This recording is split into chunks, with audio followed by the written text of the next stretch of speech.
Pastor John Varghese से संपर्क कर सकते हैं।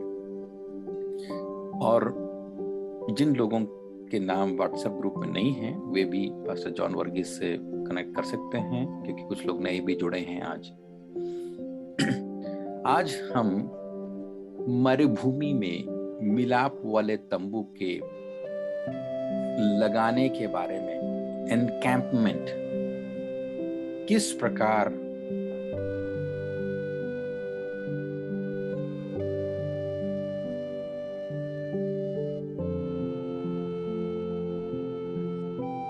कहां पर लगाना है, कौन कौन कहां कहां अपने तंबू को लगाए, इसके बारे में हम सीखेंगे और इसके आत्मिक मतलब को हमारे संदर्भ में सीखने की कोशिश करेंगे। देखो, जो भी कुछ परमेश्वर कहते हैं और करते हैं उसके पीछे बहुत अर्थ छिपा होता है।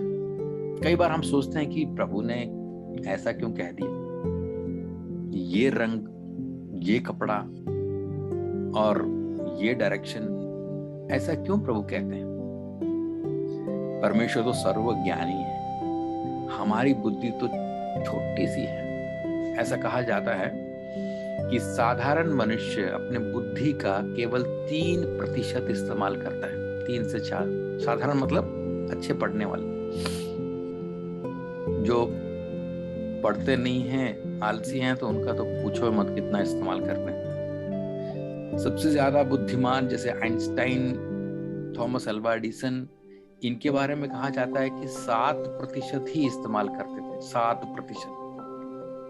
वो 7%, हम जैसे लोग 3 से 4।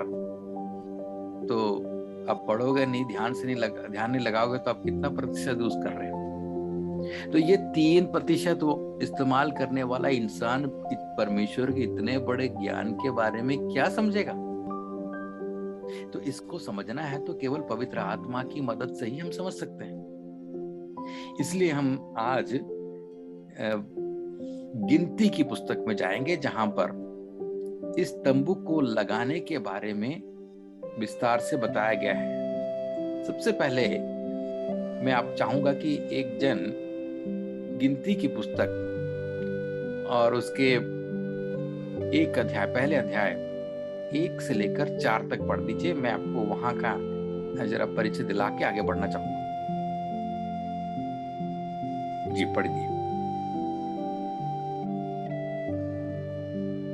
इस्राएलियों के मिस्र देश से निकल जाने के दूसरे वर्ष के दूसरे महीने के पहले दिन को यहोवा ने सीनै के जंगल में मिलाप वाले तंबू में मूसा से कहा, इस्राएलियों की सारी मंडली के कुलों और पितरों के घरानों के अनुसार एक एक पुरुष की गिनती नाम से लेकर करना।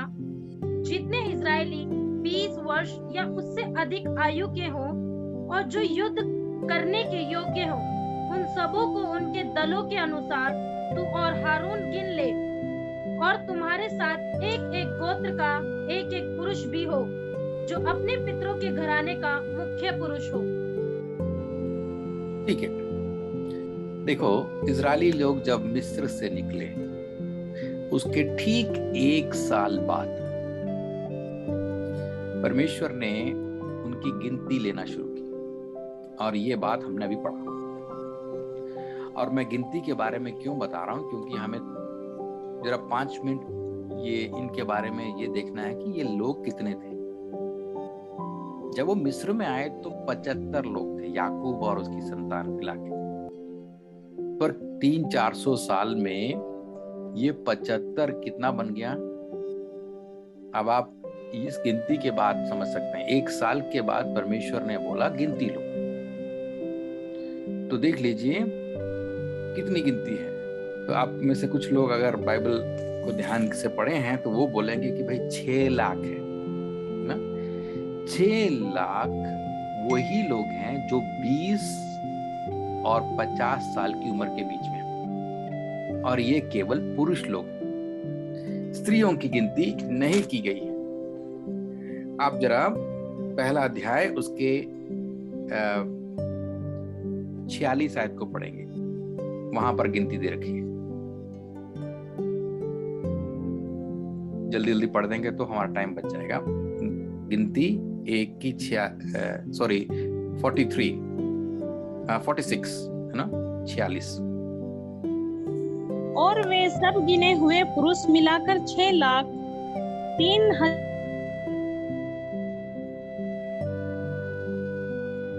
5,500 थे। Okay, thank you.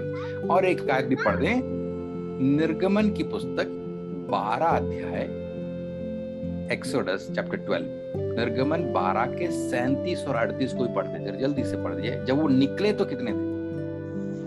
तब इजरायली रामसेस से कूच करके सुकोत को चले, और बाल बच्चों को छोड़ वे कोई 6 लाख पैदल चलने वाले पुरुष थे। ठीक है, देखिए, जब वो मिस्र से निकले तो 6 लाख पुरुष थे। अभी यहाँ पर 1 साल के बाद भी नंबर कितना है? 6,03,550।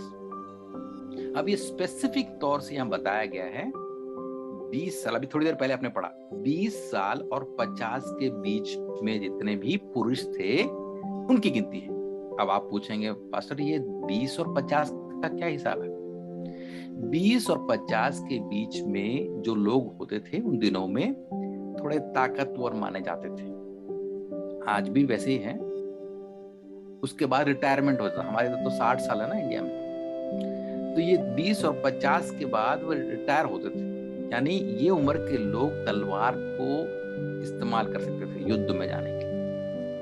स्त्रियों की गिनती नहीं है 20 और 50 की, और 50 से ऊपर के स्त्री की भी नहीं है, पुरुष की भी गिनती नहीं है, और 20 से नीचे वाले लड़के लड़कियों की गिनती नहीं है।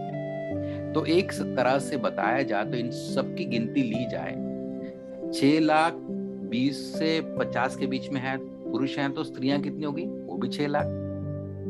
अच्छा, इससे ऊपर वाले जो 50 के ऊपर जो हैं बूढ़े बुढ़ियां कितने होंगे? वो 3 लगा लो, 6 लाख हो गए, वो तो 18 हो गए। और 20 से नीचे वाले 6 लाख लड़कियां, 6 लाख लड़के कितने हो गए? अब ये हो गया तकरीबन 25 और 30 लाख के बीच में। 30 लाख के तकरीबन लोग 400 साल में, मतलब इनकी गिनती इतनी बड़ी थी। और इनको परमेश्वर मरुभूमि में कैंप करने के लिए बोल रहे हैं, मतलब तंबू लगाने के लिए। हमारा मसीह जीवन भी तंबू की तरह ही है। हमारा कोई अपना घर यहाँ पर भले अपने नाप पे होगा, पर हमें सबको छोड़ के जाना है, असली घर तो वहां पर है। जिस प्रकार इजरायली लोग मिस्र में से निकले यात्रा कर रहे थे, उसी प्रकार हमारी भी स्थिति है। हम दुनिया से निकलकर हम स्वर्ग की ओर जा रहे हैं। और हमारा जो तंबू, हमें यहाँ पर तंबू बनाना है, यहाँ पर कोई परमानेंट नहीं है। गलत मत समझना, आपके अपने मकान है तो मतलब उसकी बात नहीं कर रहा, मतलब जो भी आपके पास है, घर हो, गाड़ी हो, कपड़े हो, ये सबको परमानेंट मत समझना, भले आपके नाम पे हो, इसको छोड़ के जाना है। ऐसे जीना जैसे हम लोग तंबू में जी रहे हैं। याद रखना, जल्दी मैं आगे बढ़ रहा हूँ। ऐसे जीना जैसे तंबू में जीना है। इब्रानियों के पत्री में अब्राहम के बारे में लिखा है कि वो तंबू में वास करता था और उस देश की मिरास रखता था जिसमें वो जाने वाला, जिसकी नींव प्रभु ने रखी थी।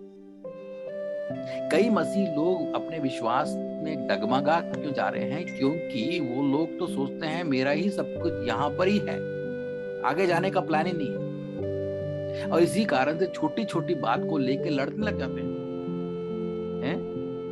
एक छोटा सा जमीन, छोटा सा मकान, छोटी सी गाड़ी, इसको लेकर लड़ने लग जाते हैं। मेरे अजीज लोगों, मैं ये बताना चाहता हूँ, ऐसे रहो जैसे अब्राहम रहा, तंबू में रहने के समान। ये छोड़ के मुझे जाना है। ये शरीर भी एक तंबू है, मेरा घर भी एक तंबू है, मेरे नौकरी भी एक तंबू है, मैं जितने भी लोग हैं सब में तंबू के समान। परमानेंट कोई नहीं है, परमानेंट वहां पर है। ऐसी भावना के साथ जियोगे तो अब्राहम की तरह वहां पहुंचोगे, नहीं तो लोत की तरह हो जाएगा। मैं पढ़ रहा था पिछले दिनों में, लोत ने सोदोम में जाकर अपना तंबू, मतलब तंबू नहीं, उसने अपना घर ही बना दिया। अब देखो क्या हुआ, लोत की पत्नी भी गई, बच्चे भी बर्बाद। पर यहाँ अब्राहम इतना अमीर होने के बाद भी तंबू में रहता था। हमारा जीवन भी इसी प्रकार का होने पाए। ये एक बात, एक लेसन हम यहाँ सीख सकते हैं। अब इनको प्रभु कहता है कि मैं जरा इनको ठहराने की व्यवस्था करता हूँ। कैसे मैं ठहरा सकता हूँ ना। अब मैं आपको स्क्रीन आपके सामने शेयर करूंगा, पर उससे पहले जल्दी से कोई पढ़ दे गिनती की पुस्तक 2 अध्याय उसके 1 से लेकर 3 पढ़ो, फिर मैं आगे बताता हूँ। जल्दी पढ़िए। फिर यहोवा ने मूसा और हारून से कहा, इस्राएली मिलाप वाले तंबू के चारों ओर और उसके सामने अपने अपने झंडे और अपने अपने पितरों के घराने के निशान के समीप अपने डेरे खड़े करें, जो अपने पूर्व दिशा की ओर जहाँ सूर्योदय होता है अपने अपने दलों के अनुसार डेरे खड़े किया करें। वे यहूदा की छावनी वाले झंडे के लोग होंगे और उनका प्रधान अमीनादाब का पुत्र नहशोन होगा।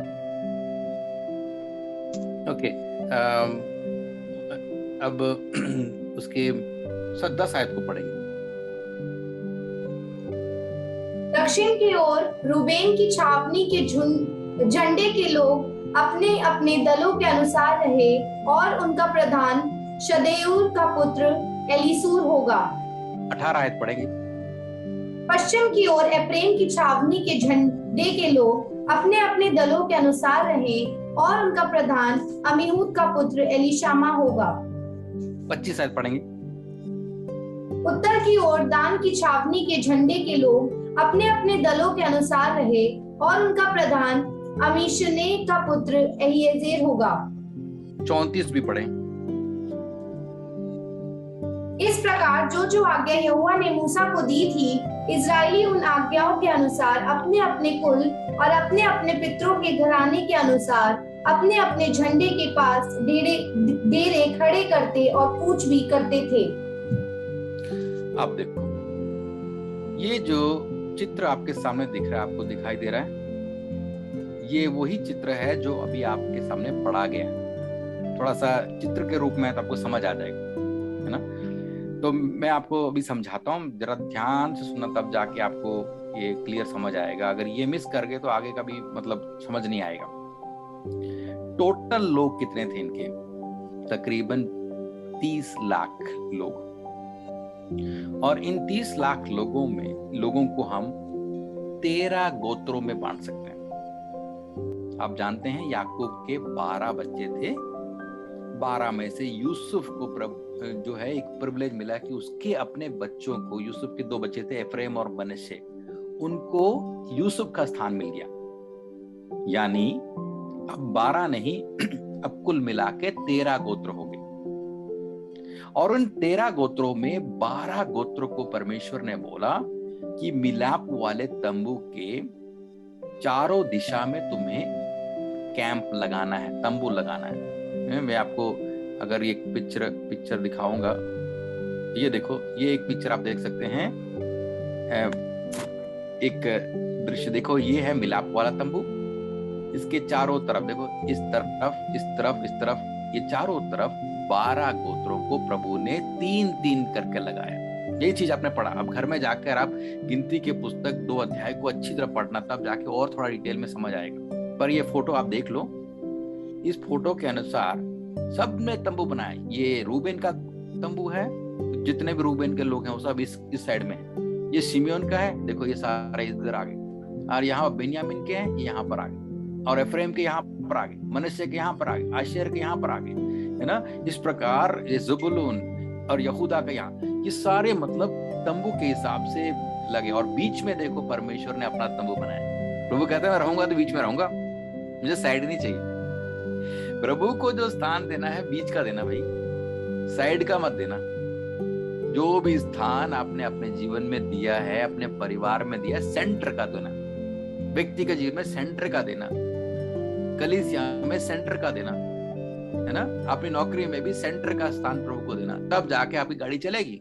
नहीं तो गाड़ी फेल हो जाएगी, बता रहा हूं, ज्यादा लंबी नहीं चलेगी। बीच का स्थान का मतलब मुख्य स्थान परमेश्वर को दीजिए। ये बात हमें प्रभु बता रहा है। मैं भी तंबू लगाऊंगा, मैं भी तुम्हारे साथ तंबू लगाऊंगा, तुम तंबू में, मैं भी तंबू में। परंतु मैं बीच में रहूं, मुझे साइड का नहीं चाहिए। और बाकी जितने भी गोत्र हैं 12, इनको साइड में। आप पूछेंगे वो 13वां कहां चला गया? वो 13वां गोत्र है लेवी का गोत्र। इसको प्रभु ने बोला कि तुम इसके बिल्कुल करीब में रहना, तुम्हारा काम तंबू के साथ जुड़े रहना है। उस विषय में अभी आऊंगा मैं। ये चित्र देख ले तो मैं आपको थोड़ा सा ग्राफ के रूप में ये थोड़ा क्लियर हो जाएगा। ये देखिए, यहां पर आपको थोड़ा क्लियर समझ आ जाएगा। ये है मिलाप वाला तंबू।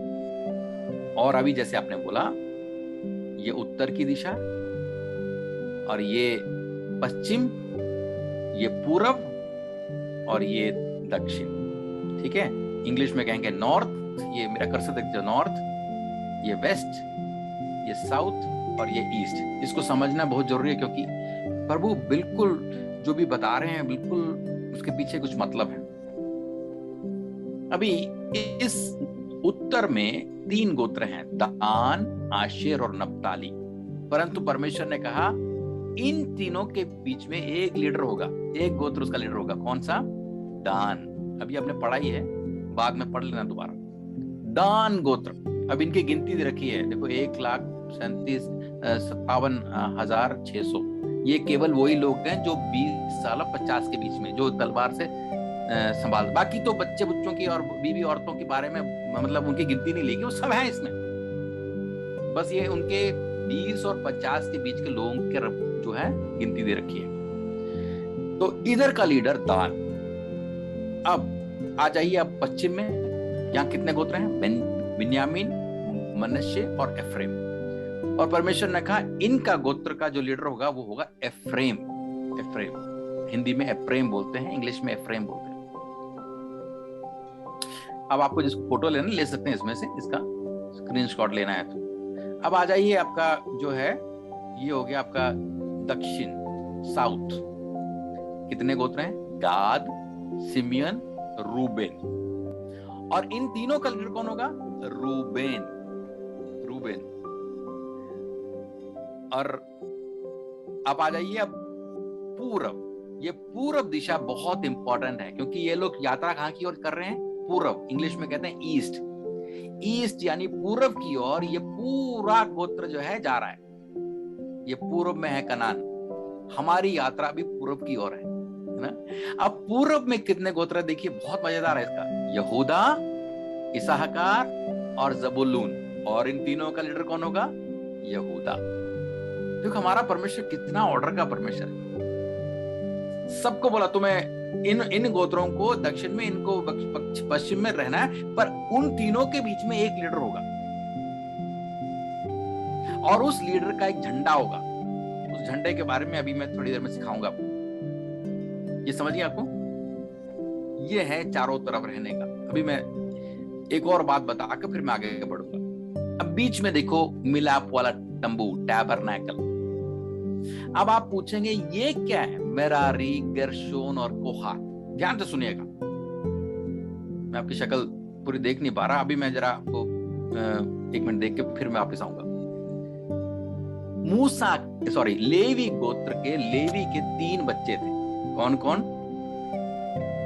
मेरारी, गेर्शोम और कोहात। ये 3 बच्चे जो थे लेवी के थे। और इन तीनों बच्चों में मूसा जो था कोहाती कुल का था। एक बार और समझाऊंगा। याकूब के 12 लड़के थे, वो एक एक गोत्र बन गए। उन गोत्रों के पुत्र जो थे वो बन गए कुल, एक एक कुल, है ना। हम अब हमारे भारत में पता नहीं इसको कैसे समझेंगे, पर गोत्र जो है कुलों से बनते हैं, और जो एक देश है वो गोत्रों से बनता है। यानी इजराइल का देश 12 गोत्रों से बना है। हर एक गोत्र में कई सारे कुल हैं। और लेवी का जो है लेवी के 3 बेटे थे, और इसलिए वो 3 कुल के रूप में दिखाए गए हैं, गेर्शोन, कोहात और मेरारी। ये हमने चित्र में देखा, और आपको दोबारा मैं चित्र दिखाता हूं, आपको समझ आ जाएगा। परमेश्वर हमारा कितना मजेदार तरीके से कहता है कि मुझे चाहिए तो आई डोंट वांट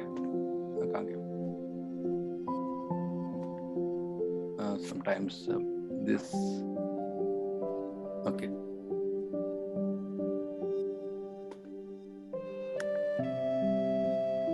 दिख रहा है, ये स्क्रीन दिख रहा है, फोटो दिख रहा है ना, क्योंकि आपको रिस्पॉन्ड करना पड़ेगा तो दिख रहा है। अच्छा ठीक है, क्योंकि कभी कभी स्क्रीन का चक्कर होता है। अब देख लीजिए, लेवी के जो 3 गोत्र हैं, यह है मरारी, गेर्शोम, कोहात। प्रभु ने बोला, भैया ये तंबू के बिल्कुल पास कौन रहेगा? ये 3 ही कुल रहेंगे, लेवी गोत्र के 3 कुल, मेरारी, गेर्शोन, कोहात। बाकी सब साइड में, बाकी सब थोड़ा हटके रहना। क्यों ऐसा, क्यों प्रभु ने बोला? प्रभु ने इसलिए बोला क्योंकि लेवी को मैंने चुना है। लेवी अलग किए हुए गोत्र हैं। आपको पता है, कुछ महीने पहले जब मूसा पहाड़ के ऊपर प्रार्थना करने गया, तब हारून को सौंप कर गया था, बोला बेटा भाई भैया मैं जाके आता हूं, तुम इधर देख लेना इनको। मूसा तो बड़ा बेदार होकर ऊपर से जब नीचे आया तो नीचे क्या चल रहा है? डांस चल रहा है। ये उन्होंने सोने का बछड़ा बनाकर इजरायली लोग सारे नाच रहे हैं, उसके पीछे सारे नाच रहे हैं। वो कह रहे जी मूसा तो ऊपर चला गया, हमें पता नहीं कब आएगा, 40 दिन हो गए, अब पता नहीं आएगा कि नहीं, मरा है कि जिंदा है, हमें नहीं मालूम। उसने पता नहीं यहोवा परमेश्वर के बारे में बोला था, उसका भी कोई अता पता नहीं है, चलो हम खुद ही अपना बना लेते हैं। सोने का बछड़ा, आपको पता है, निर्गमन में पढ़ लेना। और वहां पर परमेश्वर ने मूसा से कहा जल्दी जाओ, वहां पर गड़बड़ हो रहा है। वो नीचे उतर आया, उसने देखा सारे डांस कर रहे हैं, अन्य आराधना चल रहा है। तो मूसा का तो गुस्सा आएगा ही। उसने क्या किया, जो उसके हाथ में था पट्टी, उससे लेकर मार के पूरा जो बछड़ा को तोड़ दिया, उसको चूकना चूर करके चूरन बनाकर पानी में डाल दिया। और उसने आज्ञा दिया कि जो यहोवा की ओर है वो मेरे साथ आए। और उस समय केवल लेवी गोत्र जो थे वो मूसा के पास आए। आपने इसको निर्गमन इसके अध्याय में हम उसके बारे में पढ़ते हैं। मैं नहीं है, मैं उसमें अभी जाना नहीं चाह रहा। एनीवे, तो उस 32 अध्याय एक बार पढ़ लीजिए, निर्गमन 32 अध्याय के 29 को पढ़ लीजिए, 28 और 29 को पढ़ लीजिए, जल्दी से पढ़ लीजिए। एक्सोडस 32। मूसा के इस वचन के अनुसार लेवियों ने किया, और उस दिन 3000 के लगभग लोग मारे गए। फिर मूसा ने कहा, आज के दिन यहोवा के लिए अपना याजक पद का संस्कार करो, वरन अपने अपने बेटों और भाइयों के भी विरुद्ध होकर ऐसा करो जिससे वह आज तुमको आशीष दे। देखिए, उस दिन परमेश्वर ने लेवी को चुना, लेवी के गोत्र के लोगों को, क्योंकि वही लोग आए थे जब लोग पाप कर रहे थे। मूसा ने बोला कि जो कोई यहोवा की ओर है तलवार उठाओ, जो भी ये डांस कर रहे हैं, अन्य आराधना कर रहे हैं, सबको मारो। इनको परमेश्वर ने सिखाया कि तुम मूर्ति पूजा नहीं करना, अब ये मूर्ति पूजा कर रहे हैं। उन्होंने तलवार उठाया, ये नहीं देखा कि मेरा दोस्त है, भाई है, बहन है, जिन्होंने अन्य आराधना के सबको मार दिया। तो ऐसी हिम्मत केवल लेवी गोत्र ने की। इस कारण से परमेश्वर ने उनको अलग गोत्र बना दिया, बोला कि तुम आज से लेकर मेरे याजक बनोगे, तुम रहोगे तो मेरे बिल्कुल तंबू के पास रहोगे, तुम्हें मैंने अपने दिल के करीब रखा है। कितनी अच्छी बात है। आपको अच्छा लग रहा सुन के? मैं एक आपको बात बताना चाहूंगा। जब हम दुनिया में थे, पाप कर रहे थे, वहां से आपने सब कुछ छोड़ के प्रभु के पास जब आए, तब सबने आपको छोड़ दिया। आज भी थोड़ी देर पहले मैं वीडियो देख रहा था, मसीह लोगों को मतलब धमका रहे, मारने की कोशिश कर रहे। सबको छोड़कर हम आए, निंदा सहे, अकेले खड़े हुए। पर याद रखना, आप भले अकेले खड़े हैं, परंतु प्रभु आपके साथ है। और प्रभु ने आपको बड़ी सेवकाई के लिए चुना है, राजकीय पदधारी बनाया है। आप और मैं कितने आशीषित लोग हैं। भले दुनिया में कष्ट है, क्लेश है, पर आपकी सेवकाई, आपको जो किस काम के लिए प्रभु ने बुलाया, बहुत बड़ी बात है। लेवी गोत्र हैं हम, दुनिया के साथ नहीं है। खास करके जो सेवकाई में सेवक लोग हैं, उनके लिए मैं कह रहा हूं, आप तो और भी तंबू के पास हैं। अब कहेंगे हमारे मकान नहीं है, वो नहीं, दुनिया के लोग, हम नौकरी नहीं। डोंट वरी, प्रभु कहता है तुम मेरे, मैं तुम्हारा सब कुछ हूं। तुमने सब छोड़ा है ना मेरे लिए। जैसे पतरस ने बोला, हम सब छोड़ के आए हैं, मच्छी भी छोड़ दिया, बोट भी छोड़ दिया, जाल भी छोड़ दिया, हम क्या करें। प्रभु ने कहा तुमने तो सबसे बड़ा भाग चुना है।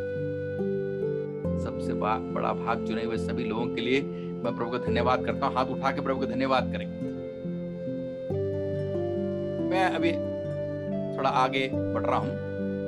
अभी यहां पर देखिए, जब परमेश्वर ने इन गोत्रों को ऐसा रखा, सबसे आगे जो है प्रभु ने मूसा और हारून को रखा। सबसे आगे बोला तुम एकदम सबसे फ्रंट में रहना। ऐसा है, प्रभु एकदम सिस्टम में काम करता है। अब एक बात और बताना चाहूंगा, इन चारों दिशा में 4 लीडर हैं। उत्तर में दान, पश्चिम में एफ्रेम, दक्षिण में रूबेन और पूर्व में यहूदा। इसके क्या मतलब है, जरा आपको मैं, ये प्रभु ने जो इनको पोजीशनिंग किया है, जो रखा है, इसके पीछे का आत्मिक मतलब मैं आपको बताना चाहूंगा। सब एक और बात आपको मैं इसमें से बताना चाहूंगा कि हर एक गोत्र के लिए, ग्रुप के लिए प्रभु ने एक झंडा दिया है।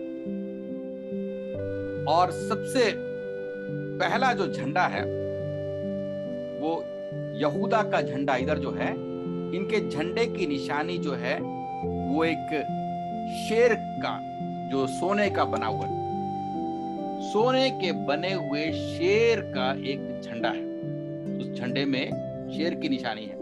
और कौन से रंग का? सोने के रंग का है। मैं उस भाग को देख रहा था, एक सेकंड। ओके, तो इस झंडे के अनुसार उसके अधीन में आप लोग रहना करके परमेश्वर ने कहा। और जो एफ्रेम है उसके झंडे में, जो यहां पर एफ्रेम के झंडे में बैल को बनाना, बैल का जो चित्र बनाना, एफ्रेम का बैल। और जो रूबेन है जो यहां दक्षिण में है, इसके झंडे में मनुष्य का चेहरा बनाना, मनुष्य।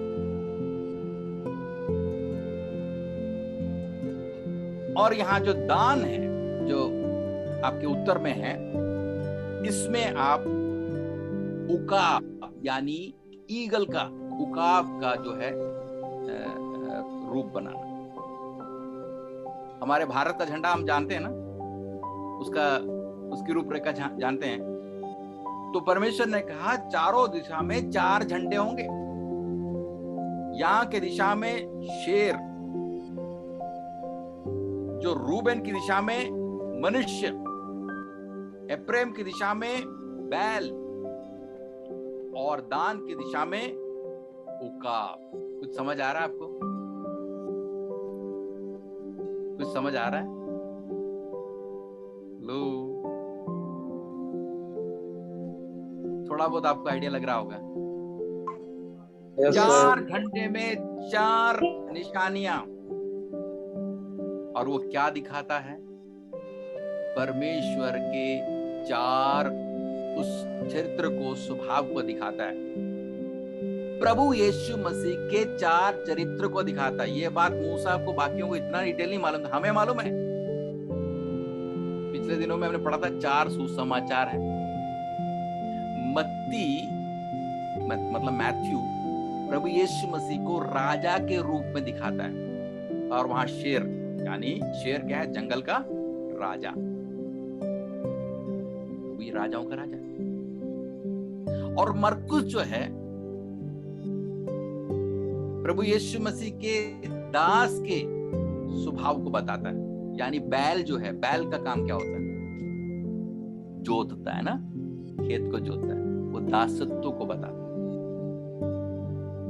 देखो प्रभु यीशु मसीह का मरकुस का जो सुसमाचार उसमें दासत्व का स्वभाव। और तीसरा है मनुष्य का चेहरा, ये लूका है। लूका में प्रभु यीशु मसीह को सिद्ध मनुष्य के रूप में दिखाया गया है, संपूर्ण मनुष्य। वो परमेश्वर था पर मनुष्य भी था।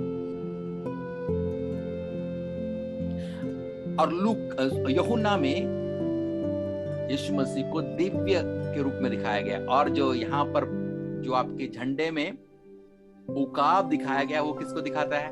ऊंचाई यानी दिव्यता को दिखाता है। हालेलुया।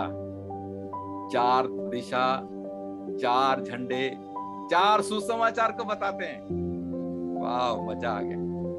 यानी प्रभु यीशु मसीह के 4 रूप को बताते हैं, यानी एक ही है 4 स्वभाव। हमारे अंदर भी अगर हम सिस्टम में रहेंगे, ऑर्डर में रहेंगे, प्रभु हमें भी इसी तरह ले चलना चाहता है।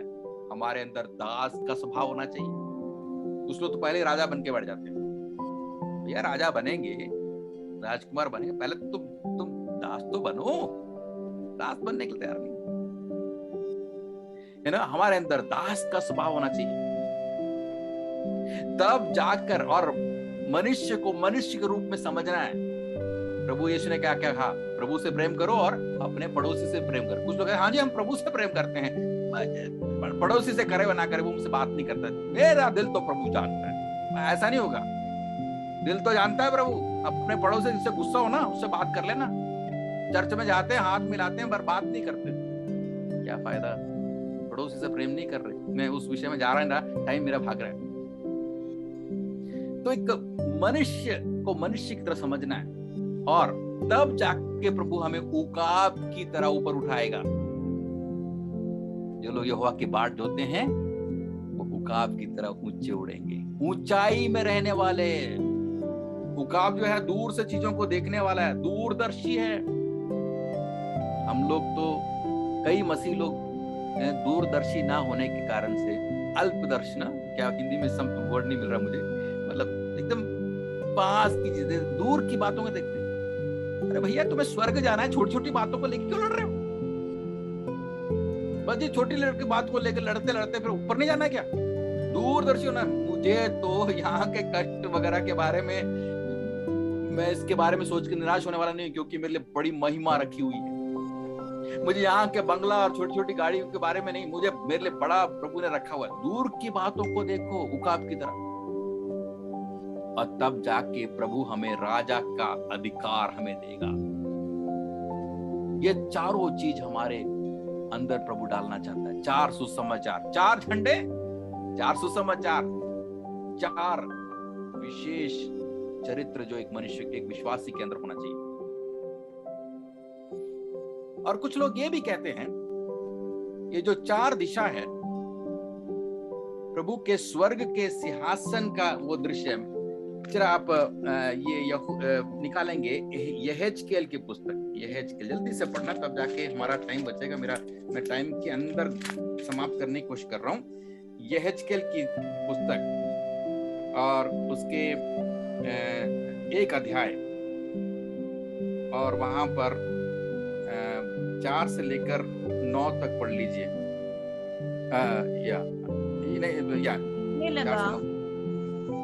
जब मैं देखने लगा तो क्या देखता हूँ कि उत्तर दिशा से बड़ी घटा और लहराती हुई आग सहित बड़ी आंधी आ रही है। घटा के चारों ओर प्रकाश और आग के बीचों बीच से झलकाया हुआ पीतल सा कुछ दिखाई देता है, और उसके बीच से 4 जीवधारियों के समान कुछ निकले, और उनका रूप मनुष्य के समान था, परंतु उनमें से हर एक के 4-4 मुख और 4-4 पंख थे। उनके पांव सीधे थे और उनके पांव के तलवे बछड़ों के खुरों के से थे, और वे झलकाए हुए पीतल के समान चमकते थे। उनके चारों ओर पंखों के नीचे मनुष्य के से हाथ थे, और उन चारों के मुख और पंख इस प्रकार के थे। उनके पंख 10 भी पढ़िए। उनके पंख एक दूसरे से परस्पर मिले हुए थे। वे अपने अपने सामने सीधे ही चलते हुए मुड़ते नहीं थे।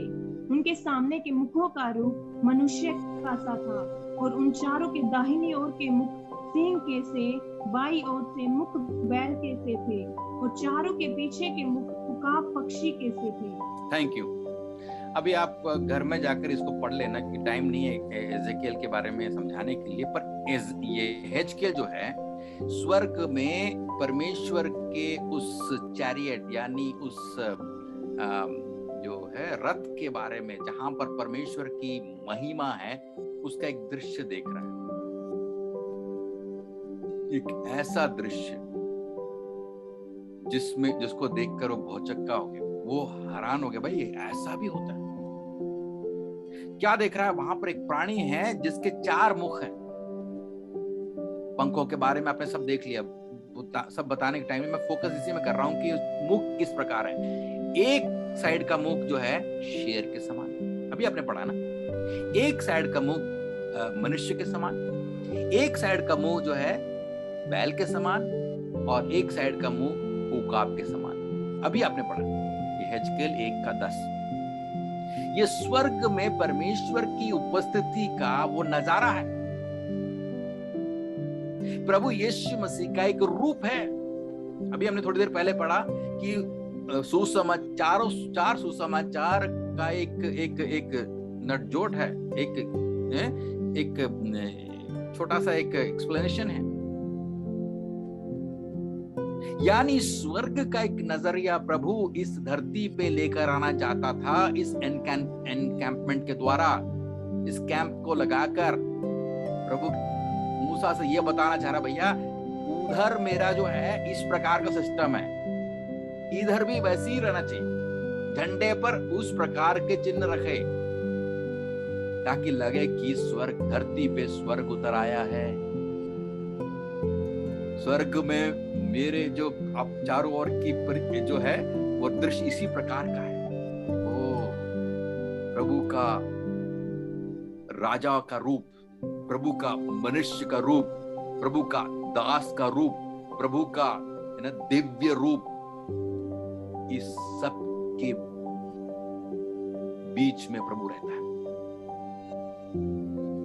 प्रभु कहता है, इजराइल लोग, तुम्हें मैंने चुना है, मिस्र से निकाला है, और तुम ऐसे रहोगे तभी मैं तुम्हारे बीच में रहूंगा। और जब मैं तुम्हारे बीच में रहूंगा, तुम्हारे बीच में शत्रु तुम्हारे पर आंख उठाकर नहीं देखेगा। हालेलुया। समझ आ रहा है आपको? कुछ आत्मिक मतलब समझ आ रहा है? इस सिस्टम के अनुसार हमारे जीवन में प्रभु का ये जो स्वभाव हमारे चारों ओर रहेगा, तो एक भी व्यक्ति आपके ऊपर उंगली नहीं उठाएगा तो उसकी जिम्मेवारी मेरी प्रभु की है। इसीलिए प्रभु ने कहा, तुम मेरी आंख की पुतली समान हो, जो तुम्हें छूता है वो मुझे छूता है। अगर प्रभु ने अनुमति दिया छूने के लिए, तो प्रभु जिम्मेवार है। इसलिए कितनी सुरक्षा आपके चारों ओर, सोच के देखिए। इसलिए भजन संहिता लिखने वाला है 91 भजन में लिखता है कि जो परम प्रधान के छाया में, ये है छाया, ये है छाया, इसमें कोई कमी आ गई तो प्रभु नहीं रहेगा ना। मैं आगे बढ़ रहा हूं। ओके, हमारा जो विषय देखिए। अब पहली बात हमने देखा कि ये 4 सुसमाचार को दिखाता है। दूसरी बात हमने देखा ये परमेश्वर के उपस्थिति को दिखाता है, प्रेजेंस ऑफ गॉड। और तीसरी बात जो मैं आपके सामने बताना चाहता हूं वो है, सबसे ये डायरेक्शन कौन सा है इनका? पूरब की ओर जा रहे हैं। यहां से पूरब ये है, ये वाला। और पूरब के का लीडर कौन है? पूरब के कोई अनम्यूट करके बताए, पूरब की ओर जाने चाहते वक्त उनका लीडर कौन है? कौन सा गोत्र है? लेवी तो इसके चारों ओर ही है ना, बिल्कुल सटे हुए हैं, परंतु यहूदा। बस, थैंक यू। अब आपको पता है यहूदा का मतलब क्या है, क्यों प्रभु ने सबसे पहले यहूदा को रखा? अब ये भी बता दूं, जब भी प्रभु कहता है कि तुम्हें तंबू उखाड़ के आगे जाना है, तो मैं बताऊंगा, जैसे ही मेरा जो है बादल ऊपर की ओर उठेगा,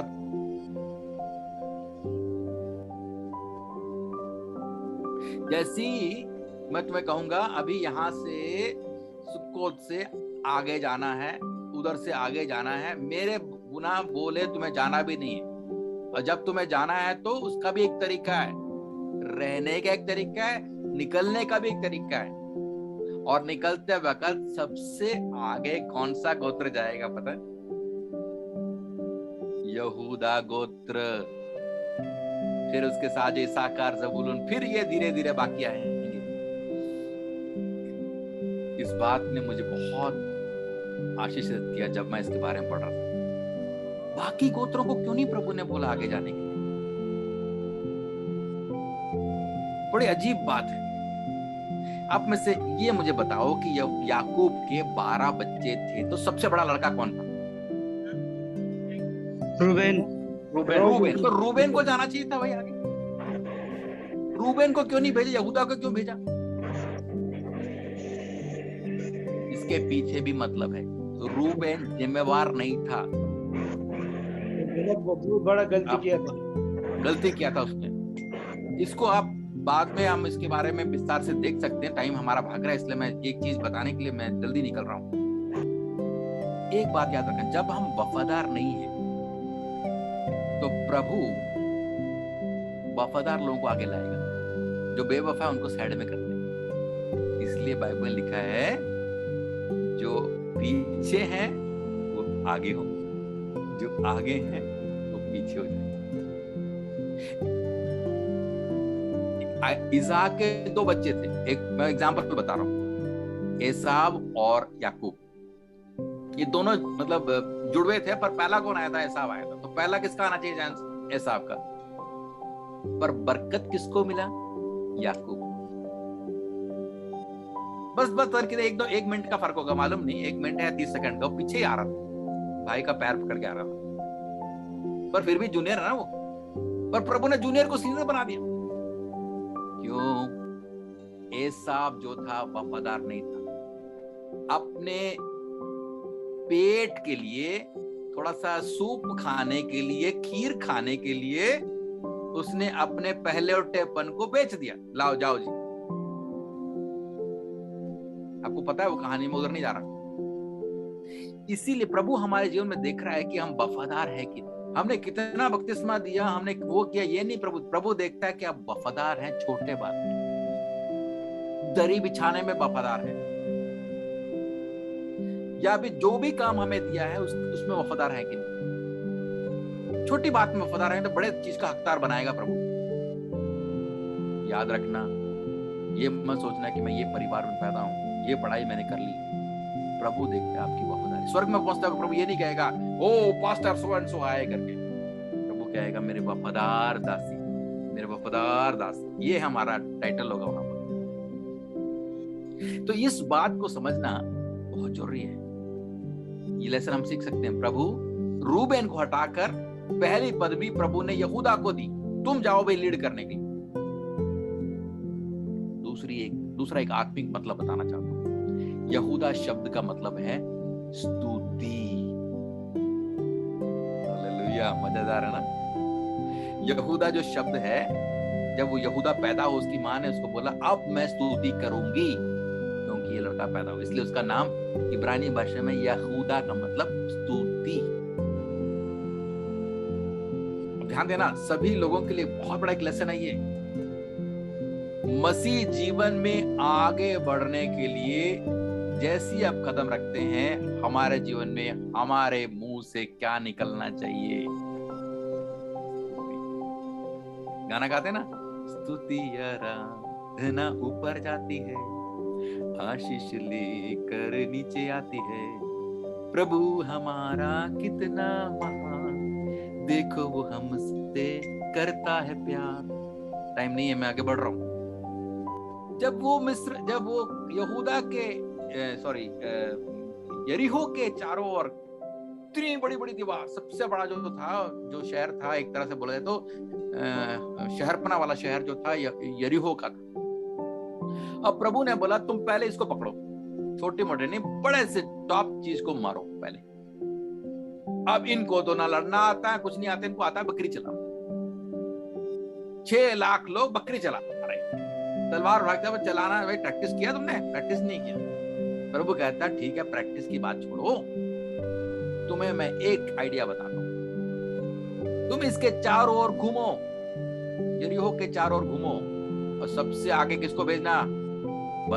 तलवार लेके? नहीं नहीं नहीं, लेवी गोत्र के याजक लोगों को भेजो, प्रभु का संदूक उठा के, और उसके पीछे पीछे यहूदा के गोत्र चलिए। क्या बोलना है?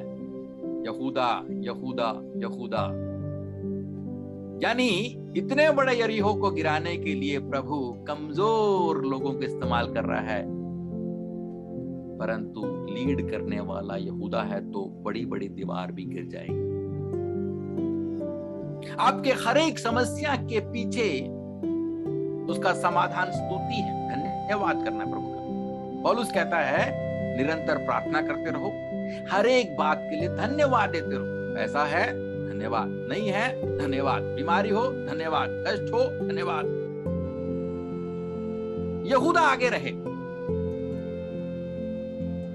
मैंने सुना है कि कुछ केरल में कुछ बुजुर्ग माता लोग अभी भी हैं, पहले का सिस्टम ऐसा था, जब भी कुछ होता तो उनके मुंह से एक शब्द निकलता था, उसको मलयालम में स्तोत्रम बोलते हैं, हिंदी में बोलेंगे स्तुति। थोड़ा सा पैर फिसल गया, स्तोत्रम, ग्लास नीचे गिर गया, स्तोत्रम, हर एक बात के लिए स्तोत्रम। तो आप उनके मुंह को देखना, ऐसे करते रहेंगे, उनकी आदत ही बन गई है। हमारी जैसी समस्या आगे तुरंत निराश हो जाते हैं। अरे भैया यहूदा को आगे भेजो, यहूदा को आगे भेजो।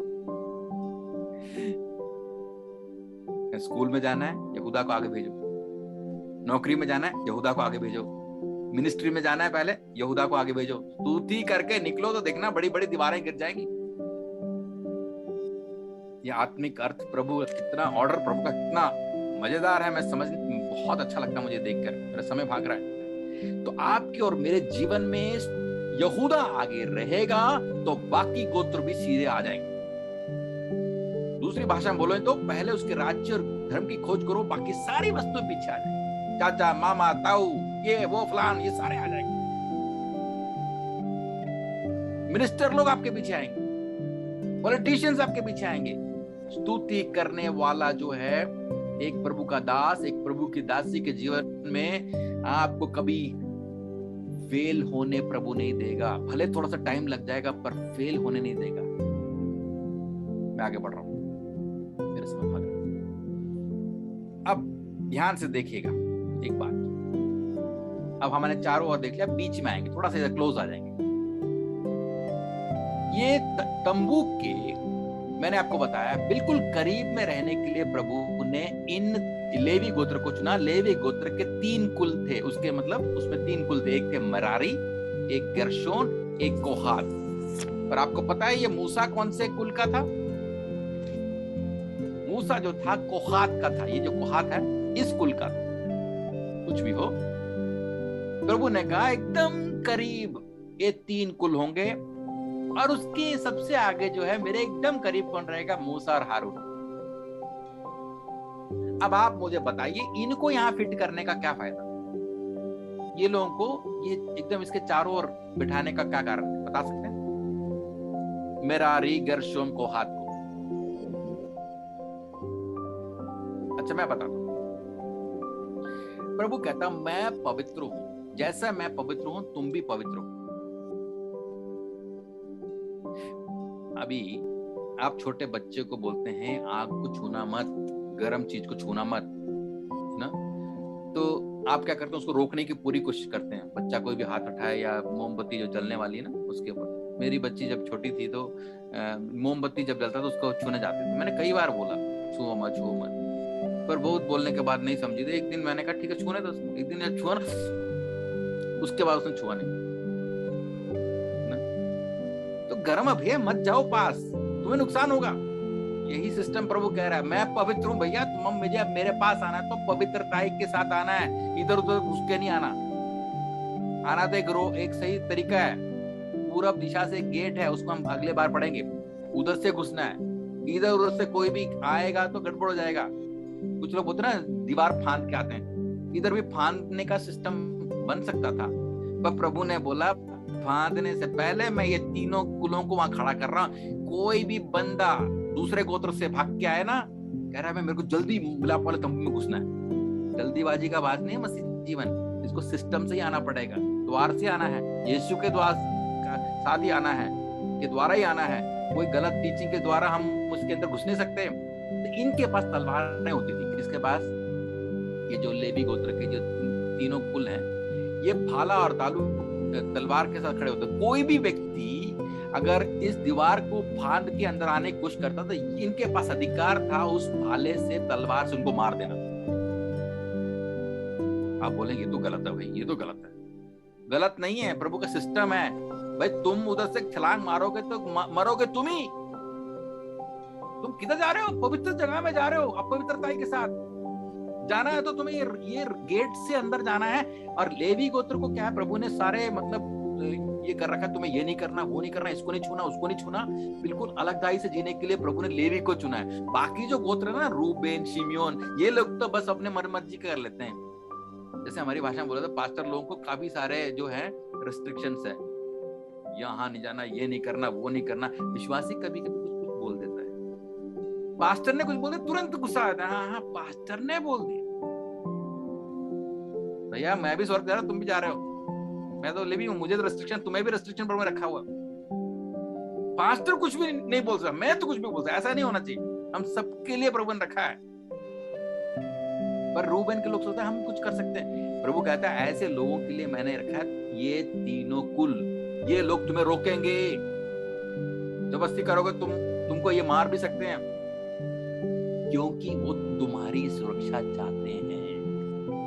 वो नहीं रोकेंगे तो तुम खुद मर जाओगे अंदर आके। अंदर आने का केवल एक ही तरीका है, वो भी बोल के मैं यहाँ समाप्त कर रहा हूँ, मेरा समय खत्म हो रहा है। अंदर आने का, देखो मेरे कर्सर को, चाहे एफ्रेम हो, गाद हो, शिमियोन हो, रूबेन हो, कोई भी हो, उसको इधर से आना। देखो यहाँ से आकर यहाँ से दरवाजे से आना है। हाँ, यहाँ से कोई नहीं कूद सकता, ये रोकेंगे, ये रोकेंगे। दूसरी एक बात, इनको मौत से बचाने के लिए प्रभु ने इनको रखा है। दूसरी बात, इनको प्रभु ने इसके चारों ओर इसलिए रखा है कि ये लोग जो हैं साधारण यहूदी, साधारण इस्राएली और परमेश्वर के बीच वाई करने वाले लोग, बीच में रहने वाले। समझ गया? बीच वाई, मध्यस्थ।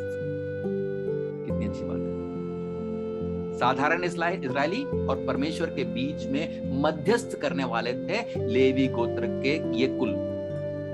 प्रभु ये गलती करके आ रहा है, इसको क्षमा कर दे। हमें और आपको भी परमेश्वर ने मध्यस्थ के रूप में बुलाया है, बिचवाई करने वालों के रूप में बुलाया है। एक अब्राहम नहीं होता तो लूत और उसका परिवार खत्म हो जाते हैं।